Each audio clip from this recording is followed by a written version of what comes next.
என்ன நீ மட்டும் எத்த துண்ணுகிற எங்களுக்கு உப்பு பாருப்பா நீயே துண்டு எங்களுக்கு எதுவும் கொடுக்காத ஃப்ரெண்ட்ஸ் எங்கள் ஊரில் பார்த்தீங்கன்னா சரியான மழை ஃப்ரெண்ட்ஸ். மழை அவங்களுக்கு பசங்க எதனா வேணும்னாங்களாம். மழை காற்று வேற செம்மையா அடிச்சுதா. இப்போதான் வாழை மரமாக கீழே விழுந்துருது. நம்மளுக்கு நல்லா சாதகமாக அமைஞ்சிருது. அதனால நம்ம வீட்டிலே வந்து வாழை மரம் நிறைய இருக்கு. வாங்கிட்டு வந்து பசங்களுக்கு சுட சுட பஜ்ஜி செஞ்சு கொடுத்துட்டோம் ஃப்ரெண்ட்ஸ். சாப்பிடுவோம். இது வந்து இன்னும் குருவி மாதிரி இருக்குது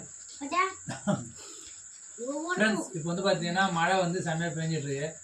இதமாக சூடாக பஜ்ஜி தான் சாப்பிட்டு இருக்கோம். யார் யார் வீட்டிலாம் வந்து பஜ்ஜி இன்னைக்கு சாப்பிட்டேன்னு சொல்லி கமெண்ட் பண்ணுங்க. சாப்பிட்றேன் அப்புறம் நானே எல்லாத்தையும் சாப்பிடுவேன். அப்புறம் சாப்பிட்டதுக்கு அப்புறம் வந்து கேட்கக்கூடாது. உங்களுக்கு செஞ்சு கொடுத்ததே தப்பு. இதுல கத்தி வாள் அப்புறம் என்ன குருவி கூடு ஏதோ ஒண்ணு செஞ்சு கொடுத்தேன்னு சாப்பிடல.